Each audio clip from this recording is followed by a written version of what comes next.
ಪ್ರತಿಯೊಬ್ಬ ವ್ಯಕ್ತಿಯು ತನ್ನದೇ ರೀತಿಯಲ್ಲಿ ವಿಭಿನ್ನನಾಗಿರುತ್ತಾನೆ ಮತ್ತು ತನ್ನದೇ ರೀತಿಯಲ್ಲಿ ಇತರರಿಗೆ ಅನುಕರಣೀಯ ವ್ಯಕ್ತಿತ್ವದವರಾಗಿ ಕಾಣುತ್ತಾನೆ.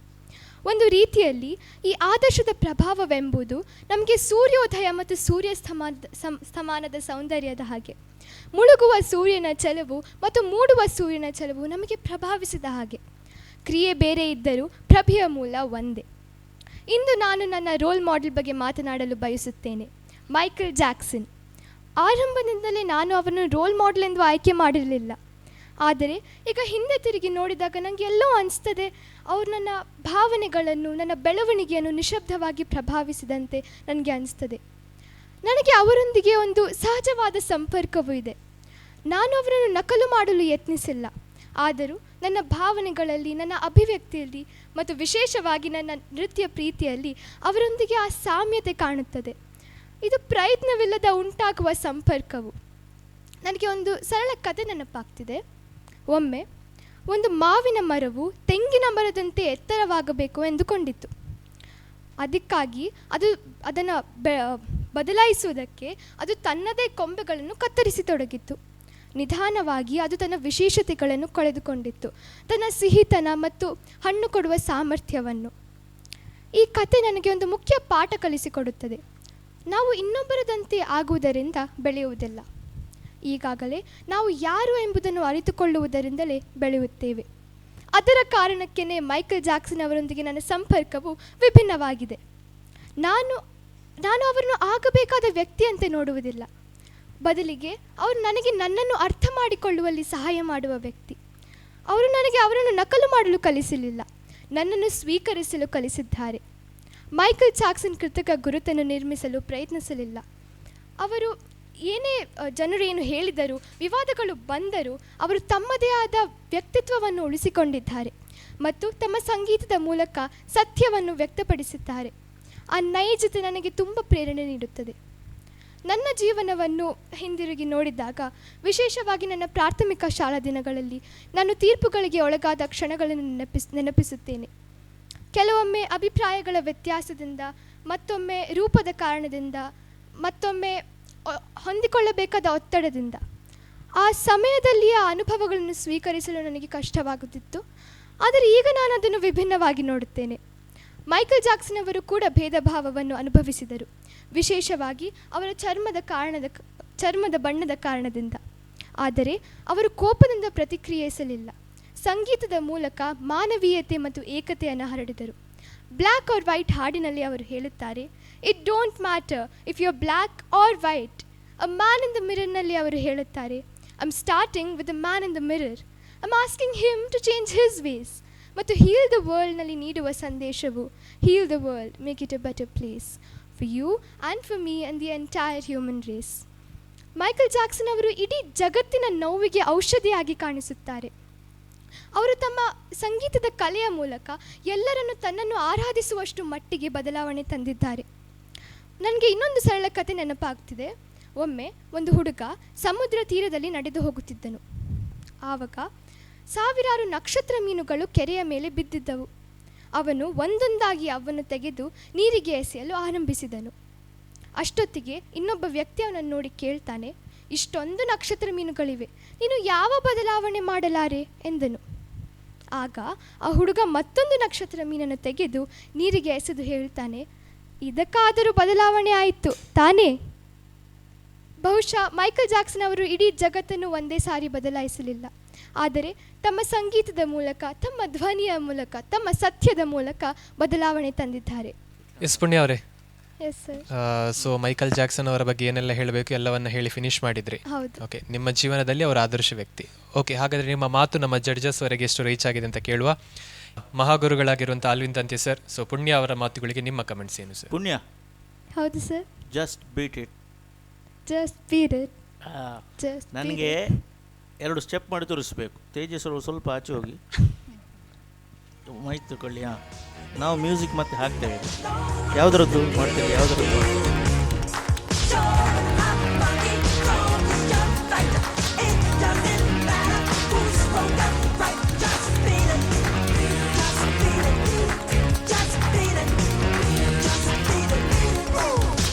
There I to get you better leave.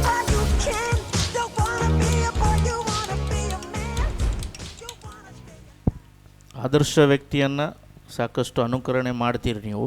ಮಂಗಳೂರಿನಿಂದ ಉಡುಪಿಗೆ ಬಂದು ನಮ್ಮಲ್ಲಿ ಭಾಷಣ ಮಾಡಿಕೊಂಡು ಈ ರೌಂಡ್ ತನಕ ಈ ಹಂತದವರೆಗೆ ನೀವು ಬಂದಿದ್ದೀರಿ ಅಂದರೆ ನಮ್ಮ ಪುಣ್ಯ. Thank you sir. ನೀವು ಡ್ಯಾನ್ಸ್ ಯಾಕೆ ಆಯ್ಕೆ ಮಾಡಿದಿರಿ, ಸಿಂಗಿಂಗ್ ಯಾಕೆ ಆಯ್ಕೆ ಮಾಡಲಿಲ್ಲ? ಸಿಂಗಿಂಗ್ ಟ್ರೈ ಮಾಡಿದೆ, ಆದರೆ ನನಗೆ ಡ್ಯಾನ್ಸ್ ಇಷ್ಟ ಆಯಿತು. ಹೌದು. ಆರತಿ ಮೇಡಮ್ ಮತ್ತು ನಿಮ್ಮ ವಾಯ್ಸ್ ಸೇಮ್ ಇದೆ, ಕೂಗಲೇ ಕಂಠ. ಓಕೆ, ಆ ಎರಡು ಕೂದಲು ನಿಮಗೆ ಡಿಸ್ಟರ್ಬ್ ಆಗೋದಿಲ್ವಾ, ರೈಟ್ ಆ್ಯಂಡ್ ಲೆಫ್ಟ್? ಇಲ್ಲ. ನಿಮ್ಗೆ ಏನು ಟೆನ್ಷನ್ ಇಲ್ಲ? ಇಲ್ಲ. ನನಗೆ ಟೆನ್ಷನ್ ಆಗುತ್ತೆ, ನಾನು ನನ್ನಷ್ಟಕ್ಕೆ ಹೀಗೆ ಮಾಡೋದು ನಿಮ್ಮನ್ನು ನೋಡಿ. Okay, yes. ಮೈಕಲ್ ಜಾಕ್ಸನ್ನನ್ನು ಸೆಲೆಕ್ಟ್ ಮಾಡುವಾಗ ನಿಮ್ಮ ಡ್ಯಾಡಿ ಆಗಲಿ ನಿಮ್ಮ ಮಮ್ಮಿ ಆಗಲಿ ಅಥವಾ ಸಹಪಾಠಿ ಯಾರ ಹತ್ರ ಹೇಳಿದ್ರಲ್ಲ ಇದರ ಈ ವ್ಯಕ್ತಿಯ ಬಗ್ಗೆ ನಾನು ಮಾತಾಡಲಿಕ್ಕಿದೆ ಅಂತ ಹೇಳುವಾಗ ಯಾರು ಬೇಡ ಹೇಳಿಲ್ವಾ? ಇಲ್ಲ, ಯಾರು ಬೇಡ ಹೇಳಲಿಲ್ಲ. ಯಾಕಂದರೆ ಎಲ್ಲನಿಗೆ ಗೊತ್ತುಂಟು ನನಗೆ ಅವ್ರು ಎಷ್ಟು ನನ್ನ ಲೈಫಲ್ಲಿ ಇಂಪಾರ್ಟೆನ್ಸ್ ಕ್ರಿಯೇಟ್ ಮಾಡಿದ್ದಾರೆ, ಇಂಪ್ಯಾಕ್ಟ್ ಕ್ರಿಯೇಟ್ ಮಾಡಿದ್ದಾರೆ. ಹಾಗೆ ಎಲ್ಲರಿಗೆ ನಾನೇನು ಅಂದರೆ ಆವಾಗನೇ ಅದು ಅಥೆಂಟಿಸಿಟಿ ಇರ್ತದೆ ಅಲ್ಲ. ನಿಮ್ಮ ಈ 5G ಅವರು ಕೊರಿಯನ್ ಬ್ಯಾಂಡ್, ಕೊರಿಯನ್ ಡ್ಯಾನ್ಸ್ ಅದನ್ನೆಲ್ಲ ಲೈಕ್ ಮಾಡ್ತಾರೆ. ನೀವು ನಮ್ಮ ಕಾಲದ ಹಳೆಯ ವ್ಯಕ್ತಿಯನ್ನು ಇಷ್ಟಪಟ್ಕೊಂಡಿದ್ದೀರಿ. ವ್ಯಕ್ತಿಯ ವೈಯಕ್ತಿಕ ಖಾಸಗಿ ಜೀವನವನ್ನು ಬಿಟ್ಟು ಆತ ಪುಟಿದೆದ್ದಂಥ ಸಂದರ್ಭ ಅಮೇರಿಕದಲ್ಲಿ ಸವರ್ಣೀಯರು ಅಂದರೆ ಬಿಳಿ ವರ್ಣದವರು ಅವರ ಮುಂದೆ ನಿಂತ್ಕೊಂಡು ಈ ವ್ಯಕ್ತಿ ಮಾಡಿದಂಥ ಸಾಧನೆ ಮತ್ತು ಅವರು ಕೂಡ ಟ್ರೈ ಮಾಡ್ತಾರೆ. ಕಪ್ಪು ಜನಾಂಗಿಯಲ್ಲಿ ಮಾಡಿಕೊಂಡು ಹುಟ್ಟಿದರೂ ಕೂಡ ಪ್ಲಾಸ್ಟಿಕ್ ಸರ್ಜರಿ ಮಾಡಿ ಬಿಳಿ ಆಗಲಿಕ್ಕೆ ಅವರು ಪ್ರಯತ್ನವನ್ನು ಮಾಡಿದ್ದಲ್ಲಿ ಇಂಥದ್ದೆಲ್ಲ ಇದೆ. ಇದೇ ಕಾಂಟೆಸ್ಟ್ನಲ್ಲಿ ನೀವು ಹೇಳ್ತೀರಿ ನನ್ನ ಬಾಲ್ಯವನ್ನು ಇವರು ಹೇಳಿದಾಗೆ ಪುಟ ತಿರುಗಿಸಿ ನೋಡಿ, ಪುಟ ತಿರುಗಿಸಿ ನೋಡಿ, ಅಥವಾ ಶಬ್ದವನ್ನು ಎಷ್ಟು ಸರಿ ಕೂಡ ಬಳಸಿ ಚೇಂಜ್ ಮಾಡಿ. ಒಂದೇ ಶಬ್ದದ ನಾವು ಹಿಡ್ಕೊಳ್ತೇವೆ. If you write the answer and in that important if comes then I will find out. ನೀವು ಹೇಳಿದ್ರಿ ಬಾಲ್ಯದಲ್ಲಿ ರೂಪದ ಬಗ್ಗೆ, ನಿಮಗೆ ನಿಮ್ಮ ರೂಪದ ಬಗ್ಗೆ ಏನಾದರೂ ಲೋ ಫೀಲ್ ಉಂಟಾ? ಇಲ್ಲ, ಅಂದರೆ ಮುಂಚೆ ಅದು 6th ಸ್ಟ್ಯಾಂಡರ್ಡ್ 7th ಸ್ಟ್ಯಾಂಡರ್ಡ್ ಟೈಮಿಗೆ ಅದು ಇನ್ಸೆಕ್ಯೂರಿಟಿ ಇತ್ತು. ಮೋಸ್ಟ್ಲಿ ಬಿಕಾಸ್ ನನಗೆ ಇದು ಯೂನಿಬ್ರೋ ಇದೆ ಅಲ್ಲ, ಹಾಗೆ ನನಗೆ ತುಂಬ ಜನರು ಅಂದರೆ ಅದರ ಬಗ್ಗೆ ಮಾತಾಡ್ತಿದ್ರು. ಅಂದರೆ ನನಗೆ ನೆನಪಿದೆ, ಒಬ್ರು ಹೇಳಿದರು ಇದು ಅನ್ಲಕ್ಕಿ ಅಲ್ಲ, ಹೀಗೆ ಹೇಳ್ತಾರೆ ಹಾಗೆ ಅನ್ಲಕ್ಕಿ ಅಂತ. ಅವರ ಮುಖಕ್ಕೆ ಬಾರಿಸುವ ಯಾರದು ಅನ್ಲಕ್ಕಿ ಹೇಳಿ? You are lucky, you are the source of inspiration for others madam. ನೀವು ಬೇರೆಯವರಿಗೆ ಇನ್ಸ್ಪೈರ್ ಆಗಿದ್ದೀರಿ. ಅಭಿವ್ಯಕ್ತಿ ಈ 4th ರೌಂಡಿಗೆ ಬರುವಂಥದ್ದು ಉಂಟಲ್ಲ, ಅದು ಇನ್ನು ಸುಲಭದ ಮಾತನಲ್ಲ. ಯಾರು ಹೇಳಿದದು ಅನ್ಲಕ್ಕಿ ಅಂತೇಳಿ? ನಿಮಗೆ ಎಲ್ಲಿಯೋ ಲೋ ಫೀಲ್ ಆಗಿದೆ ಅಲ್ವಾ? ನೀವು ಅಡ್ವರ್ಟೈಸ್ಮೆಂಟ್ನಲ್ಲಿ ಬರುವ ಯಾವುದೇ ಕ್ರೀಮ್ ಹಾಕಿದರೂ ಕೂಡ ಅದೇ ಬಣ್ಣ ಪರ್ಮನೆಂಟ್, ಯಾವ ಸಾಬೂನು ಹಾಕಿದರೂ ಕೂಡ ಅದೇ ಬಣ್ಣ.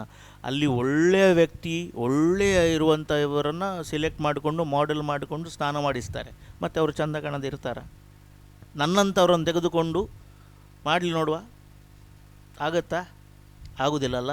So you have selected a very good person as a role model. ಅವರ ಪಾಸಿಟಿವನ್ನು ಮಾತ್ರ ನೋಡಿಕೊಳ್ಳು, ನಿನ್ನಲ್ಲಿ ಅಳವಡಿಸ್ಕೊಂಡು ಅವರ ಇನ್ನೊಂದು ಪುಟಕ್ಕೆ ನಾವು ಹೋಗೋದು ಬೇಡ. ಓಕೆ, ಸೊ ಆದರ್ಶ ವ್ಯಕ್ತಿ ಅಂತ ಹೇಳಿದರೆ ಆತ ಹುಟ್ಟಿನಿಂದ ಸಾಯುವವರು ಕೂಡ ಆದರ್ಶನೇ ಆಗಿರಬೇಕು ಅಂತೇಳಿ ಏನಿಲ್ಲ.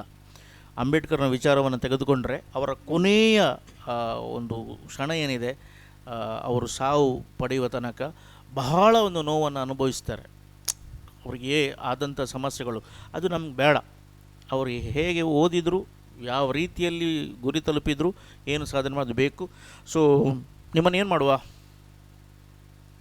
ನೀವು ಡಿಸೈಡ್ ಮಾಡಿ ಸರ್. ನಾವು ಡಿಸೈಡ್ ಮಾಡೋದಾ? ಹಾಂ, ಏನು ಮಾಡುವ? ಈ ಥರ ಕ್ವಶನ್ ಕೇಳಿದಾಗ ನನಗೆ ಎಂತ ಹೇಳ್ಬೇಕು ಗೊತ್ತಾಗೋದಿಲ್ಲ ಸರ್. ಹೇಳಿ ಸೀದಾ.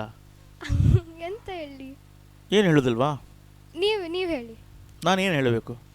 ನಿಮ್ಗೆ ಏನು ಹೇಳಬೇಕು ಅದು ಹೇಳಿ. ನಿಮ್ಮನ್ನು ವೈಟಿಂಗ್ನಲ್ಲಿ ಇಡುವನಾ? ಓಕೆ, ನಿಮ್ಗೇನು ಅನಿಸ್ತದೆ ಹಾಗೆ. ಓಕೆ ಸರ್, ನೀವು ಸೆಲೆಕ್ಟ್ ಆಗಿದ್ದೀರಿ.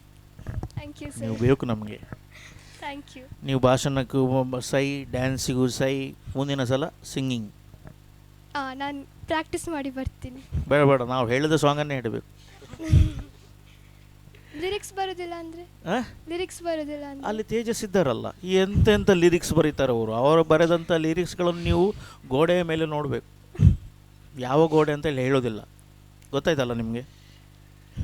Okay, thank you, all the best. Thank you sir. Thank you so much sir. Yes, congratulation Punya. Thank you so yes, ಮುಂದಿನ ಸುತ್ತಿಗೆ ಪ್ರಿಪ್ರೇಷನ್ ಜಾಸ್ತಿ ಬೇಕು. ಹೌದು. ಸೊ ಏನೆಲ್ಲ ಜಡ್ಜಸ್ ಹೇಳಿದ್ರಿ ಕೇಳಿದ್ರಿ ಅದನ್ನು. ಸೊ ಮುಂದಿನ ಸುತ್ತಿಗೆ all the best and once again congratulation.